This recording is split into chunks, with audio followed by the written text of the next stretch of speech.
وعلیکم السلام ورحمۃ اللہ وبرکاتہ۔ بینک میں نوکری کرنے والے حضرات کی جو یہ آپ نے مجبوریاں لکھی ہیں کہ وہ گھر بھی نہیں رہ سکتے، گاڑی بھی نہیں رہ سکتے۔ گاڑی تو دیکھیں ہماری بھی نہیں ہے، الحمدللہ عزت سے جی رہے ہیں۔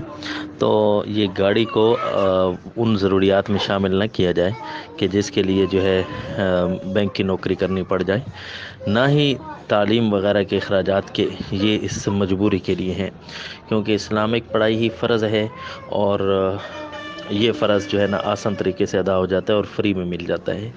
لہٰذا یہ لوگوں کا اس انداز سے جو ہے اپنے لیے عذر بنانا کہ ہم مجبور ہیں، یہ جائز نہیں۔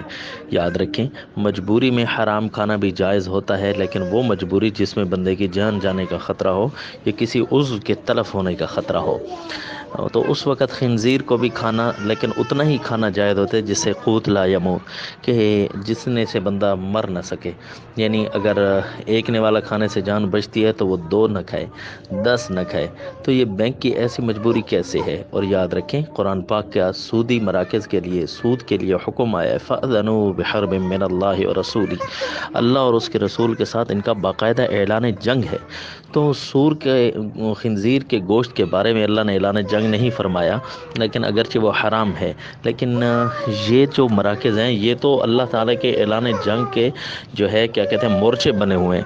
تو یہاں رہ کر کیسے آدمی کہہ سکتا ہے کہ میں یہاں جو ہے ان پیسوں سے حج کروں گا، یا ان پیسوں سے قربانی کروں گا، یا ان پیسوں سے اپنے گھر بار اور گاڑی چلا سکوں؟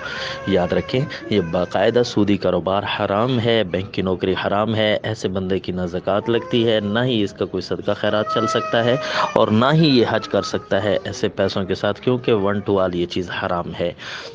اور وجہ یہی ہے کہ یہ اللہ اور اس کے رسول کے ساتھ اعلان جنگ کے مراکز اور مورچے سنبھال کر بیٹھے ہیں۔ تو خود اندازہ لگائیے کہ کیسے ہوگا۔ ہم تو یہی کہہ سکتے ہیں کہ ایک بندہ مر رہا اور اس کے پاس سود کے پیسے پڑے ہوں، یہ ویسے ہمارا ایک یعنی تجزیہ ہے کہ ایک آدمی کے پاس سود کے پیسے پڑے ہوں اور دوسری طرف خنزیر پڑا ہو، تو کیا کرنا چاہیے؟